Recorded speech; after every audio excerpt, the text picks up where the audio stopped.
So you know how some people borrow money and then if you ask for it back, they tell you that you're the broke one who must be struggling if you want your money back? That's what Vance and his pantaloons just did to China. And I don't know if you saw it. This dude had the audacity to sit here and say we're borrowing money from Chinese peasants just so those peasants can buy the things. And I'm like, go back. We're borrowing money from peasants. That's the equivalent of saying we're borrowing money from homeless people. How are we borrowing money from peasants? Do you know what the word peasant means? Of course not. Why would those people know what peasant means? But notice how people forget in this country how much money we owe China. We owe them a lot of money. So this whole thing is already not a good idea. So they're doubling down with this false narrative that, these countries, they're lining up to make a deal. No, they're not. Okay, China just added another 84% on top of the 104 we put on. And the only person or the only people suffering are the business owners, the small business owners that are getting invoices every time the price goes up and it's eating away all their profits. The same two-teethers that are telling veterans that they should themselves, that are making fun of federal employees for being fired, that are telling farmers to go get a real job, that are telling teachers, scientists, lawyers, doctors, anyone with a degree that they should go get a real job and they're useless parasites. People who receive Social Security are useless parasites. Folks with disability, everyone's a useless parasite except for the two-teethers in trailers in Nebraska and Pennsylvania. Those are the only people who have value, apparently, the ones who are living off of blue state-funded welfare. And now add to the list of people that they are poking at and making fun of and telling them they shouldn't are the small business owners who sell merchandise that is either shipped in or whatever from other places. And not everyone can be a plumber. Not everyone can be a landscaper. Like, it's totally fine that it works for you to be a one-man band lawn care or a one-man band handyman. That's fine, but we can't all do it. You can't hate everyone else. But why would they put two and two together on that? So look, let's also talk about like the mini rebound they saw. What was it, Monday? There was like a mini rebound and a lot of folks were like, see, it's already working. And we had to remind y'all that there was a rumor that started that there might be a 90-day pause. And so there was like a slight rebound for like 5 minutes because of the rumor that there would be a pause on the tariff. So it's not that it was working.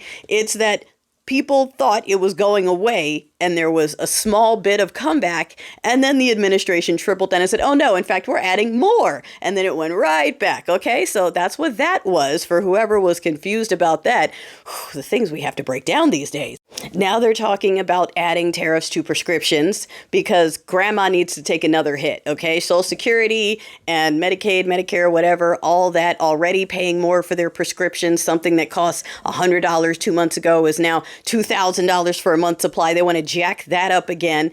It's great for making strength, right? Very strong, very strong. Here's my question though. If they're so great and so amazing and we all just need to give him space to watch it play out, how come all these, millionaires and business owners and donors are asking for exemptions for their businesses and their companies? If they're so amazing for America and America needs to suffer in order to be great again, how come the millionaires and billionaires are asking for exemptions so that they don't have to suffer at all? How come the only people who need to suffer and give pain for patriotism is the working class who can't afford it? We're not giving any pain to the, I know some of the millionaires, the little millionaires, right, are getting their pains. But the fact that they want everyone else to suffer and they're sitting up here going, I don't care if I lose my money. It's fine. I believe in this. And then 2 days later, they're like, I lost $50 million. What the hell? Oh. I thought you told us pain was good. I thought you told us pain was patriotic. Now that it's your money, you want an exemption. Now that it's your money, you want to know what they're doing. Now that it's your money, you suddenly remember that all of the economics professors said that this was going to be bad. Now that it's your money, you remember that someone else also told you that this was going to happen, and it did. Now that it's your money, you want to get loud and have something to say and beg for an exemption, but the rest of us should continue suffering? Interesting. And I'm just saying this to us because we know saying this to the two-teethers doesn't matter. I need y'all to stop debating them, stop talking to them, stop asking them, do they feel owned? Do they feel embarrassed? Have they FO'd yet? Most of them are going to go right over the cliff. Like I said, they have taken their stenchy gear and they have now rebranded it for Co-Sugar Daddy Doodoo and his department that is grifting off of our money. Okay? They're buying merchandise, advertising, a department that is stealing money from us because that's where they are. Okay? Okay, yeah.